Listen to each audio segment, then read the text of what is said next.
We're here at the RSC open house. Let's talk about rescissions. I just got word that the Senate removed PEPFAR from the rescissions bill.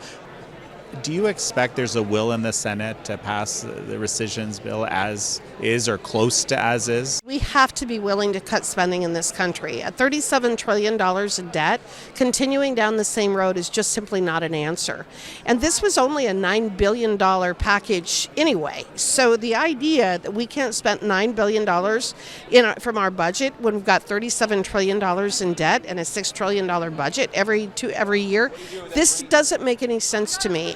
I understand they may be reducing some of the rescissions package. I wish that they would have just passed it as it was. I would like to see a rescission package brought to the floor every week. When you have a trifecta like this, Jan, House, Senate, White House, the window of opportunity closes quickly.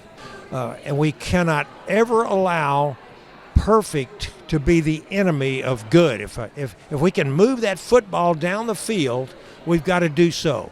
We can't just vote no because it doesn't meet all of our demands. It's very frustrating, Jan, that they're doing this. I mean, what Elon Musk showed and put on front and center stage for the American people, he uncovered a cancer in this country that's got to stop.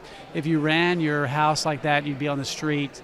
If you ran your business like that, you would be out of business. But I do understand we're not always going to agree, because not everybody thinks like me and not everybody thinks like you.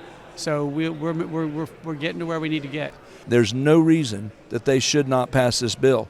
Most of the folks that I run into back home, they're asking, why is it only $9.4 billion? And I've been trying to answer to say, never fear, that this is just the test case. This is the White House being willing to see if Congress is going to keep their end of the bargain.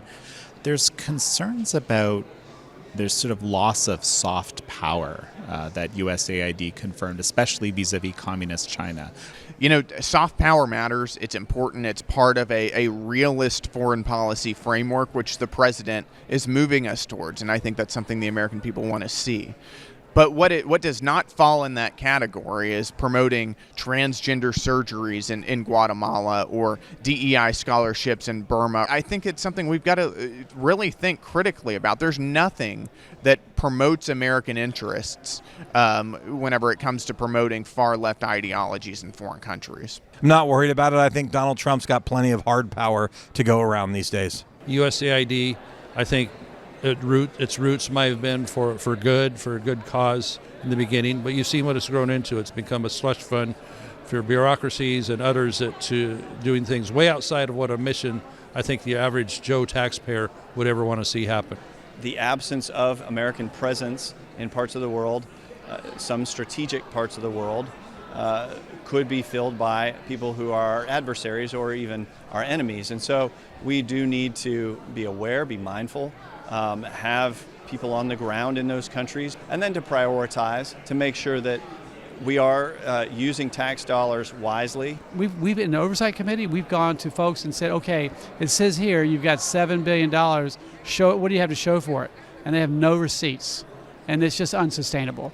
And so we have to make some tough decisions. Oh, I'm sure there's probably going to be a need, for some replacement to USAID. When we uncovered the veil onto the fraud, waste, and abuse that was going on was just unacceptable. A soft power is very important, but I'll tell you, with the money that we were throwing out the window at USAID, I'm afraid I agree with the dismantling of that agency. President Trump has demonstrated, I think, in his first 6 months in his second term, of the epitome of peace through strength. Our allies know that we can be counted upon. Just ask Israel. And I think our enemies know that we can be counted upon to do what we say and say what we do.